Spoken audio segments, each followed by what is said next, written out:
Olá, você está conosco em mais uma edição do podcast do blog Legislativo Educa, uma parceria do movimento Voto Consciente com a Associação Brasileira das Escolas do Legislativo e Tribunais de Contas. Aqui, semanalmente, às segundas-feiras, eu, Humberto Dantas, diretor do movimento Voto Consciente, na companhia de Roberto Lamari, presidente da ABEL, a Associação das Escolas do Legislativo. Trazemos uma conversa muito especial com dirigentes, servidores, pessoas em geral envolvidas em ações de educação para a democracia em centenas de escolas do Legislativo espalhadas pelos municípios, pelos estados e pela União. Pessoal, é isso mesmo. Legislativos têm escolas e uma das principais funções delas é educar para a democracia. E como o Voto Consciente e a ABEL defendem que educação política é pressuposto para a democracia, vamos conhecer quem faz tudo isso acontecer. Seja bem-vindo, seja bem-vinda, vamos adiante. Lamari, tá bem, meu querido? Tudo jóia essa semana, não? Tudo tranquilo, tranquilíssimo. Estamos aqui hoje com uma grande figura, Humberto, né? Que É legal, um hein? Quem amigo. está conosco, hein? Está conosco o Ricardo Simas. O Ricardo é um cara sensacional e ele tem umas técnicas que eu vou falar com ele aqui de dar aula super moderna que ele ensinou a galera lá no encontro da Abel. Ele é o diretor da escola de Uruguaiana, né? É a escola Homero Tarragó, né? E aí ele vai Tarragó, explicar quem é isso. o Tarragó, é isso aí, né? E aí, Ricardo, tudo bem? Bom dia, queridos. Bom dia, Humberto. Bom dia, né, Lamari. Né? Muito prazer estar aqui. É uma satisfação enorme poder estar compartilhando um pouco da nossa paixão, que é a educação pela cidadania e pela democracia, né? As pessoas que se envolvem nos trabalhos das escolas de legislativo, elas fazem isso por amor, né? Eu tenho certeza que, acima de tudo, tem uma grande paixão. Nós Muito estamos aqui à legal. disposição para contribuir, Humberto. Muito legal, Ricardo. Você sabe, Lamari, que uma coisa que vai ser incrível nesse podcast da ABEL com o Voto Consciente vai ser essa diversidade dos sotaques do Brasil, né? Eu acho isso incrível, É. assim, eu tenho uma verdadeira adoração por isso, eu acho sensacional, e aí a gente está conversando com o Ricardo, que está ao sul do Rio Grande do Sul, né? É o E famoso quase Uruguai, Ricardo. bem do ladinho do Uruguai. Nós somos fronteira com o Uruguai, com a Argentina, né? Olha que legal. Aqui, a poucos, cento e poucos metros, nós temos a Argentina, a vizinha cidade de Pasto de los Libres, e a 70 quilômetros nós temos o Uruguai, né? Pessoal que quer um bom vinho argentino, é só atravessar a ponte e nós estamos ali do lado, ali com preços ótimos. E para ir para as termas uruguaias, pertinho também, a gente anda muito pouco e vai fazer um veraneio. Você perguntou, Lamari, se tudo tranquilo. Aqui no Sul a gente diz tranquilo nunca, peleando sempre. Os peleadores. Vamos Ricardo, embora, né? deixa eu te perguntar uma coisa que eu acho que é importante até para a gente trazer essa lógica para efeito cultural mesmo. Então. Algumas escolas do Legislativo ou escolas do Parlamento no Brasil possuem nomes em homenagens a pessoas que provavelmente fizeram algo por aquele parlamento, por aquela cidade, por aquela temática. Fala um pouquinho para a gente do doutor Homero Tarragó, é isso? Isso, doutor Homero Tarragó. Uma das coisas que a gente verificou assim, ó, né, quando começou o movimento de criar escolas de legislativo por todo o Brasil, as escolas inicialmente iniciavam com o nome Escola do Legislativo de Itapevi, Escola do Legislativo de Uruguaiana, né? E ficavam muito associadas ao parlamentar que a criou. E as pessoas acabavam colocando o apelido, a escola do Humberto. Vamos lá na escola do Humberto. E quando mudava a gestão, né, as escolas iam se apagando porque não queriam que a escola do Humberto, né, permanecesse. Então, muitas das escolas passaram a denominar e a homenagear algum parlamentar ou algum pessoa da sociedade que preferencialmente fosse ligada à área da educação ou que tivesse algum trabalho relacionado a isso. Quando nós criamos a Escola do Legislativo aqui em Uruguaiana, nós pesquisamos entre os parlamentares da casa aqueles que foram professores ou que tiveram alguma coisa verificada relacionada à educação. E o doutor Homero Tarragó foi um parlamentar médico, né, que por mais tempo exerceu a presidência da casa. Ele exerceu 6 vezes a presidência da casa. É o único parlamentar que 6 vezes. E até aí a gente diz, bom, é o parlamentar que mais tempo ficou na cadeira da presidência, não seguidamente, mas por vezes, né? Mas não está ligado à educação. Tínhamos um segundo nome, né, que era um professor, mas na pesquisa histórica nós verificamos que o doutor Homero ele assumiu a prefeitura quando houve quando os militares assumiram o governo, destituíram o prefeito aqui da cidade, né, e nomearam o presidente da Câmara, passou a exercer a prefeitura, que era o doutor Homero Tarragó.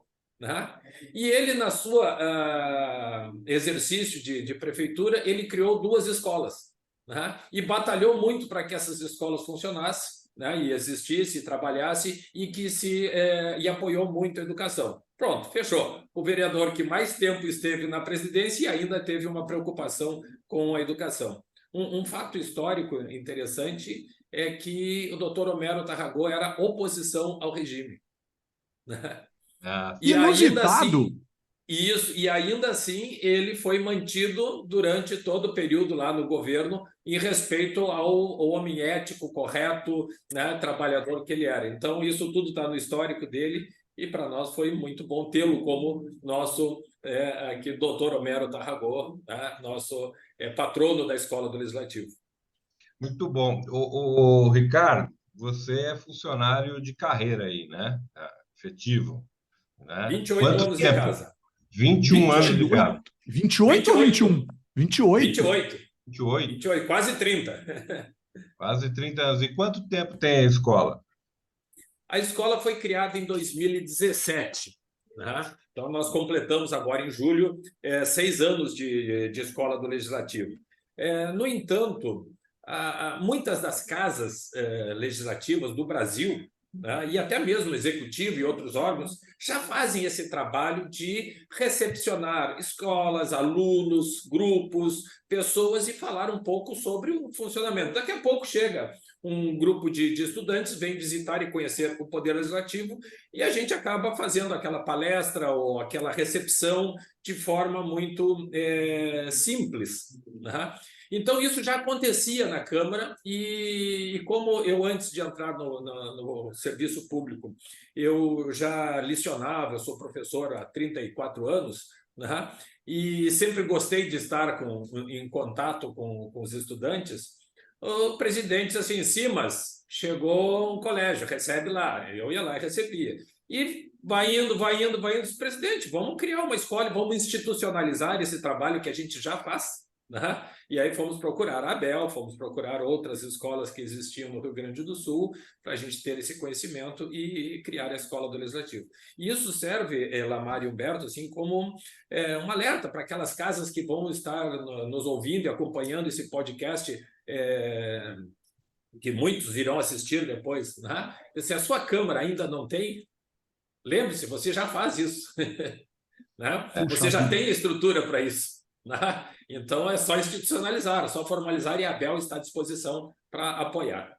Então, e isso é muito legal, né? Porque o que a gente acabava percebendo é que era uma coisa meio assim, quem tiver possibilidade, quem tiver um horáriozinho, ou, obviamente, quem o político determinar que faça, e a gente, por vezes, não é nem maluco de dizer não para o presidente da casa, etc., a gente acaba fazendo por razões institucionais mesmo, óbvias, etc., Sim. Mas isso perde o sentido no que diz respeito a você conseguir organizar os dados, dizer quantos eventos a casa fez, quantas escolas atendeu, quantos alunos vieram. Nesses 6 anos, Ricardo, o que vocês têm conseguido fazer de mais consolidado em termos de política de atendimento a essa lógica educativa do legislativo? E por que você é conhecido, Ricardo? E me perdoe você, mas a gente está aqui numa conversa Ótimo. Né, entre pares, professores, enfim, aí fica mais tranquilo, mas Por que você tem se notabilizado e tem sido observado pelos seus pares das escolas do Legislativo como um cara que tem praticado ações pedagógicas disruptivas, novas, diferentes? Queria que você contasse um pouco para a gente aí Ele deu essas ideias bacanas. deu um show lá no encontro da Abel. Ele deu uma Que aula. legal. Pena que foi curto, precisamos fazer um negócio maior, né, Ricardo? Mas explica lá. Precisamos ir para a Uruguaiana, com todo respeito. Não estou querendo me convidar, mas já me convidando. Muito bem-vindo, serás muito bem-vindo, Humberto, né? E vamos organizar para que isso possa ser possível, né? Será uma honra até termos aqui. A notoriedade, sabe que eu não enxergo assim, eu sou uma pessoa que a vida toda fiz isso. É o que eu estou fazendo, né? É o que eu faço, é o que eu gosto. Me dá o espaço, e o Lamari sabe bem que em todas as reuniões da Abel, quando forem colocar o microfone à disposição, eles já falam, eles já avisam, a palavra está à disposição, sim, mas é 2 minutos. Porque se deixar... Ou então tem que dizer, a palavra está à disposição menos para o Simas, porque senão eu vou falar. Me representa muito. E não importa o evento em que eu esteja, não importa, eu posso estar assistindo uma live, como aconteceu agora há pouco, durante a pandemia, eu estava numa live da Câmara dos Deputados, e daqui a pouco eles, olha, nós temos uma participação do Ricardo de Uruguaiana, que está fazendo essa pergunta. Aí tá, falaram mais um pouco assim, tem mais participação? Tem, olha, o Ricardo de Uruguaiana tem outra pergunta. Aí, quando foi a terceira vez assim, eu mudei o nome e coloquei lá Marcos, né? Mas o Uruguaiana tá participando muito. Eu vou falar. Mas você é professor, Ricardo? Sim. Você é professor, formação professor também. Mas com isso a gente acaba ficando conhecido, porque tu vai falando em tudo que é lugar e as pessoas, Uruguaiana, a Câmara de Uruguaiana acaba sabendo e depois acabam decorando o nome, mas a instituição sempre ela acaba ressaltando a cidade, né? Eu trabalho com informática, né? A minha formação é informática, programador de computadores, né? Eu sempre brinquei que eu era garoto de programa, né? A idade hoje a idade hoje não me permite mais ser garoto, né? Então, de programa eu continuei sendo. O senhor é um senhor programador, né? Um senhor programador. E com o fato de assumirmos e de criarmos a Escola do Legislativo, nos últimos 6 anos eu me afastei da universidade, escolas, toda onde eu lecionava, e me dediquei exclusivamente à Escola do Legislativo. Então, as aulas que a gente faz é aqui dentro da escola, e aí do que tiver de assunto. Mas conta aí como é que é aquela técnica lá, é bacana, pode falar o nome aí para o pessoal, de repente, né? Após a minha graduação, né, eu fiz uma especialização em uso de tecnologias na educação, né? As TICs, né? Tecnologias da informação e da comunicação aplicadas à educação. Tá? E isso aconteceu, Humberto, e eu vou te mandar depois um videozinho, que já tem 14 anos, o menino lá que estava no vídeo já deve ser adulto, né? Por causa de um vídeo que eu assisti na internet, no YouTube, né? De uma criança em torno de 10 anos de idade, né? E essa criança com cabelinho encaracolado, um olhinho assim, te olhando atravessado, bem desaforado mesmo, né? Era um capetinho assim, e ele diz assim, você não pode ser meu professor. Tipo, que desaforo.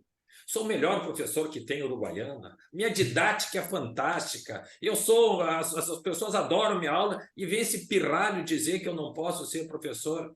E ele diz assim, você está me preparando para o futuro? Que futuro? Você está dando aula com um quadro negro e um giz. Isso existe há 500 anos. Você sabe Facebook? Você sabe estar seguro na internet? Você tem Twitter? Você tem, na época era Orkut, mas hoje, né, Instagram. E eu não tinha nada disso. Eu sou um professor de informática, de programação de computadores, ensino meus alunos a criarem as modernidades e eu não tinha nada disso porque eu achava que era fútil. Facebook é para fofoca, não é para isso. De como que eu vou... Né? Eu estou fora do mundo e esse gurizinho me botou o dedo assim, que horror. Eu terminei de assistir o vídeo dele e criei conta em todas as redes sociais. Né? Que legal. E comecei a me dedicar a isso. E aí me dei conta, realmente, a medicina e toda a engenharia, direito, todo mundo hoje utiliza informática para te trabalhar. Tu não consegue operar uma pessoa sem o uso dos computadores. É né? verdade, é verdade. Mas a sala de aula continua com o quadro e o giz. E ela evoluiu para o quadro branco e a caneta. Nossa, revolucionário! E aí, quando resolveram colocar tecnologia em sala de aula, foi o PowerPoint, que é o quê? Né? O que estava escrito está lá na tela e o professor falando. Ou seja, continua aquela exposição, né? Eu sou o senhor do conhecimento, vocês que estão aí, né? Vocês têm que absorver o que eu digo e acabou. Né? E eu passei a pesquisar tecnologias e passei a procurar. E uso vários deles, né, nas minhas atividades, mas uma que tem chamado muita atenção é o aplicativo Kahoot, né, que é um aplicativo de quiz, de perguntas, né, perguntas e respostas. Uma coisa, Humberto, assim, você chegar em qualquer sala de aula hoje, né, de qualquer escola pública, na porta diz proibido o uso do celular. E se pegarem o menino, a menina com o celular, toma, leva na direção e só vem aqui quando teu pai e tua mãe vier retirar o celular. Né? Eles te tomam o celular. Né? Tu entra numa escola particular, e aqui na minha cidade tem uma escola particular aqui assim, que na porta diz assim, senha do Wi-Fi para os alunos. É isso. Olha a diferença. É isso. Né? É isso. Ah, mas aí eles vão ficar na rede social. Não, cabe a nós, professores, nos readaptarmos. É nós que temos que nos transformar. Né? Porque eles estão na geração tecnológica e nós não crescemos nisso. Então, é nós que temos que nos adaptar, né? E mudar nosso jeito de dar aula. E aí eu passei a inserir esse Kahoot nas minhas palestras, né? Aqui, quando eu recebo os alunos, e eu digo para eles assim, agora façam um pequeno preâmbulo, uma pequena história do que é o Poder Legislativo, Executivo, Judiciário, como é que funciona. Todo mundo com o celular na mão, joga o Kahoot na tela e aquilo vira uma loucura. Os professores participam, os professores ficam assim, eu também quero. Né? Eu fiz há poucos dias, numa reunião, em que estavam o encontro de escolas de governo do Rio Grande do Sul, e estava Tribunal de Contas, prefeituras e legislativos. Né? E a competição, o Tribunal de Contas não queria perder. Afinal de contas, reteve seu celular. Mas aquilo ficou, olha assim, o primeiro lugar no Kahoot entre o Legislativo e o Tribunal de Contas até o final, e eles competindo. Por quê? Porque eles tinham que mostrar que tinham conhecimento. Mas essa diversão, você passou conhecimento com diversão, com aplicativo, com tecnologia e fazendo eles interagirem. Né? A outra forma é você trazer assim, o que tu sabe disso? Para depois eu passar o conhecimento. E aí tu usa esses aplicativos. Então, o Kahoot nós apresentamos ali em Campo Grande, né, para o congresso da ABEL, para o nosso encontro da ABEL, e lamentavelmente era lamentável, e a gente compreende, né, Lamário, porque são muitos que querem apresentar, né? O tempo era muito reduzido. Né? Então, deu para dar só uma palhinha, uma amostra, assim, olha aqui, vou mostrar 5 perguntas do que é, e ainda assim aquilo foi um boom, né? Brasil inteiro dizendo, como é que é o nome do aplicativo? Eu recebi chamada de tudo que é lugar. Legal. Lamari, só para a gente deixar para o nosso ouvinte aqui, para quem está nos assistindo, claro, muitos conhecem e tal, mas a dica, o Kahoot é K, né? K-A-H-O-O-T, exclamação, Kahoot. Né? E é muito legal mesmo, é um instrumento pedagógico que pode ajudar muito a gente, a nós professores. É bem divertido. Kahoot.com, o Ricardo está dizendo aqui para a gente. Lamari, desculpa, te interrompi aí. Não, eu ia falar, Ricardo, conta aí qual a atividade principal, o carro-chefe aí da escola de Uruguaiana? Deixa eu aproveitar e pegar carona nessa sua pergunta, só para perguntar, como é uma escola, como é uma cidade, né, de fronteira, por vezes, los muchachones de Uruguai, de Argentina, também participam ou pedem, ou porventura alguma, por exemplo, o Legislativo da cidade argentina do lado já veio ver como funciona a escola do Legislativo no Brasil. Tem alguma experiência assim de troca internacional por ser uma zona de fronteira, Ricardo? Ainda não aconteceu, né? De o legislativo de lá estar aqui para a gente conversar. Eu trabalhei por muitos anos quando programador de computadores no consulado argentino aqui em Uruguaiana, né? Então eu tenho um relacionamento muito bom com os servidores do consulado. Eu desenvolvi um sistema para o consulado ali, para o sistema, informatizei o consulado de Uruguaiana, né? E a gente tem um relacionamento muito bom. Mas é comum termos cidadãos argentinos virem participar de nossas palestras. Ontem, nós estamos fazendo aqui um evento sobre o mês Agosto Lilás, né? Que é a prevenção e combate contra a violência contra a mulher, né?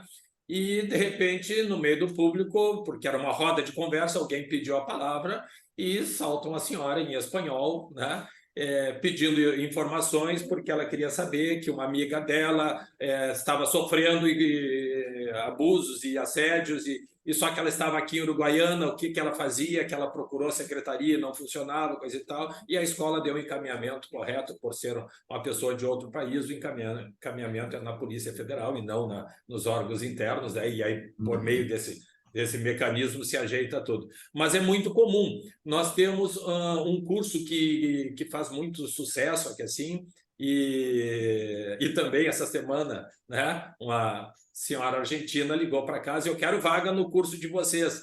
Eu digo: olha, não vai servir para a senhora, porque o curso a que ela se referia é o curso de Libras, né? E a Libras é a língua brasileira, língua brasileira de sinais. Então, são sinais brasileiros. A língua língua de ensinança de sinais, não me recordo, né? LSA, que é de sinais argentina, né? Ela é muito parecida com a nossa, mas tem diferenças, tem alguns símbolos que são os mesmos, né? Tem coisas que, se tu fizer assim, é comer em qualquer lugar do mundo, né? Vou beber, vou comer em qualquer lugar do mundo, né? Que bom, mas né? tem sinais, que bom. mas tem sinais que são próprios do local, né, devido à peculiaridade do idioma, né? E aí eu digo para ela: senhora, eu queria fazer isso. Não vai servir para a senhora, vai servir para a senhora se comunicar com brasileiros em Libras, para a senhora poder cumprimentar, perguntar se está tudo bem, né? Como é que você está. Então, mas vai servir para nós aqui, não vai servir para eles. Então, há uma interação, há uma procura já, né? Já há uma comunicação, mas ainda não houve uma integração. E isso é algo que a gente está conversando em tratativas com o consulado argentino para que a gente comece a fazer, né, essa aproximação entre os países. Respondendo à pergunta do Lamari, assim, de qual seria o carro-chefe, o curso de Libras é um sucesso, né? E principalmente porque foi o primeiro curso em 2017, quando criamos a escola, né? Nós criamos o curso de Libras para servidores públicos, né? Olha que legal. Eu já participei de 5 edições, né? E eu faço todos os cursos, né? Eu estou aprendendo Libras continuamente, né? Então eu estou o tempo todo refazendo o módulo 1, módulo 2, módulo 1, módulo 2. Toda vez que abre uma turma, eu curso junto com a turma para que difícil, viu? Isso. Não, é como um idioma qualquer, é como a gente aprender inglês ou francês, é como um idioma qualquer. A gente só tem que, né, treinar, praticar, né? Então, esse é um curso que faz sucesso porque nós conseguimos o apoio do executivo, né? E com isso o executivo nos forneceu um professor, a escola do legislativo entrou com a sala e com o material necessário, e uma ONG, né, aqui de Uruguaiana, entrou com conteúdo do curso. Então, fizemos uma associação e o executivo determinou lá, né, que cada secretaria do município inscrevesse 4 servidores. Para quê? Para que tivesse pessoas capacitadas em todas as secretarias para receber a população com deficiência auditiva ou surda, né? Humberto, Você sabe que o Ricardo falou uma coisa agora aí muito interessante, né? As escolas têm que trabalhar muito nessa forma de criar cursos, às vezes porque tem poucos recursos, né? Da forma de associação. Chama uma ONG aqui, chama o Poder Executivo, né? Ver como conseguir fazer alguma coisa, às vezes com poucos recursos, né? Que é uma realidade de quase todas as escolas no Brasil, né? Eu não sei É. aí se está sobrando dinheiro aí, não sei, Nunca, nunca, Baiana, acho que sobrando não, nunca. né? É, aí, Um dos grandes parceiros é o Executivo e a Secretaria de Educação. A Secretaria de Educação é o melhor aliado que a gente pode ter. Há casos em que o Legislativo é a oposição do Executivo e aí não tem essa integração. Mas nós temos em todas as regiões universidades, né? Nós temos SENAC, nós temos OAB, né? E aqui a gente mantém parceria com todos esses órgãos, né? Com a Universidade Federal, com a OAB, a gente traz os advogados. Precisamos de uma palestra sobre direito tributário, né? As escolas do Legislativo, ela tem nas suas estruturas, né, vários enfoques de trabalho, mas dois são primordiais, né? O primeiro, que é a capacitação interna, né? Perfeito. Preparar o seu quadro interno, e quando eu digo o seu quadro interno, o atual presidente da casa, o vereador Juca, né, ele se elegeu vereador neste mandato, né, e só que antes dele virar vereador, antes dele concorrer, durante o período que estava concorrendo, ele procurou a escola do Legislativo para fazer um curso sobre o papel do vereador. Né? Então, era uma pessoa já com a visão assim: se eu vou ser vereador, eu preciso me capacitar. Né? E ele participou do curso, concluiu o curso, né? E quando ele assumiu a presidência, a primeira coisa que ele disse assim: a escola do Legislativo vai ter todo o meu apoio. Né? Porque ele entendeu a importância. Então, a gente diz assim: os cursos não é só para o servidor, é para todos. É para o parlamentar, é para o assessor, é para o servidor. Né? E o segundo viés, o segundo foco das escolas legislativas é a comunidade.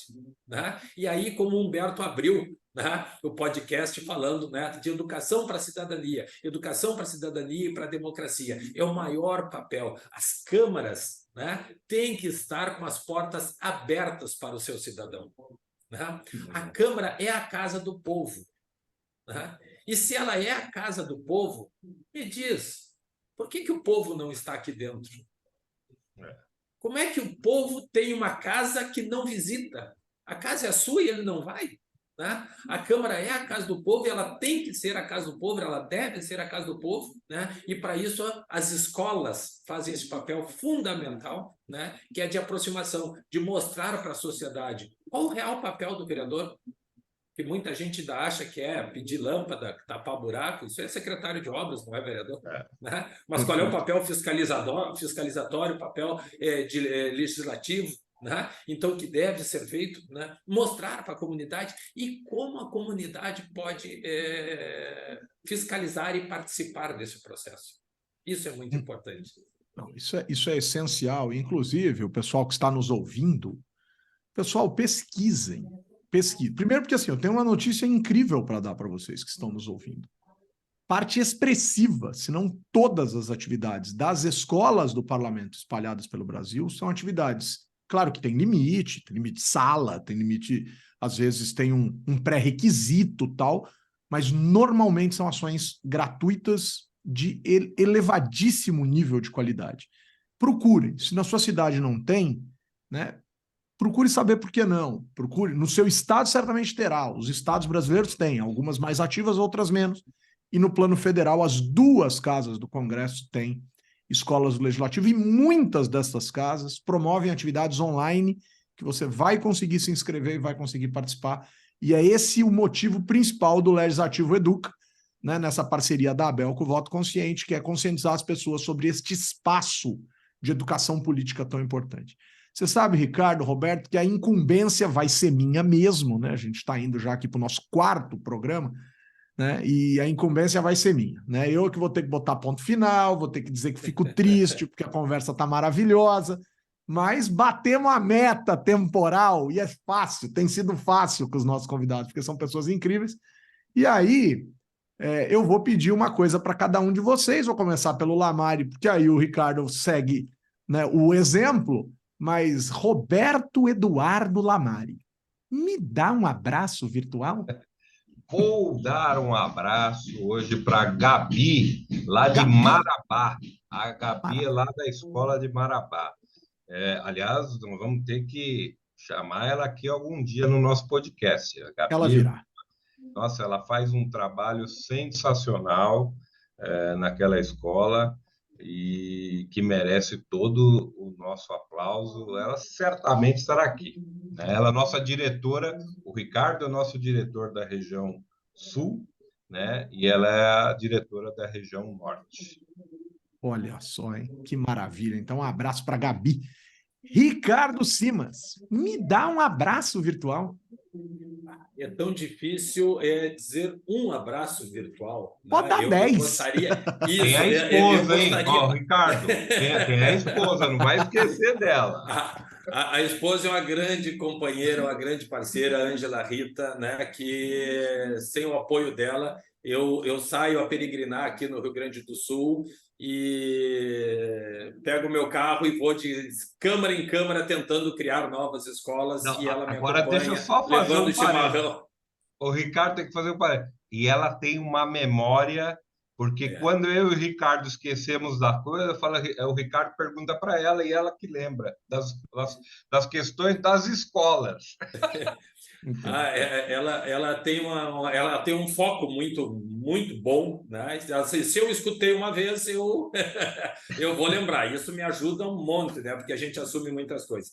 Mas o meu abraço seria para toda a nossa equipe, Lamari, que vai representar o Brasil na Sexta SAEG, nos dias 14 e 15, lá na Suíça, em Genebra, né? Em que estaremos representando todas as escolas do Legislativo brasileiro. Não vou citar aqui o nome das 7 câmaras e das assembleias, porque eu posso correr o risco de esquecer alguma e não lembrar, né?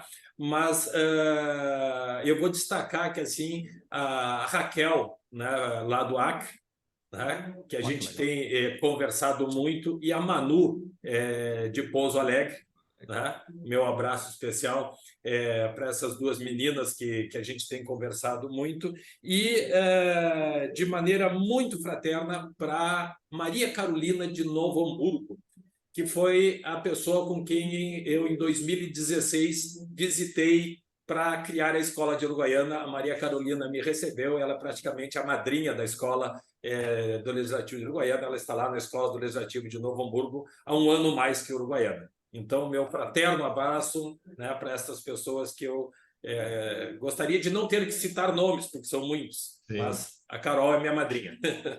Vocês vão ver que em um ano de programa, talvez até menos, a gente vai ter conseguido cobrir o Brasil inteiro, pelo menos um programa em cada estado. É impressionante esse movimento das escolas do Legislativo e eu acho que as pessoas precisam prestar muita atenção nisso.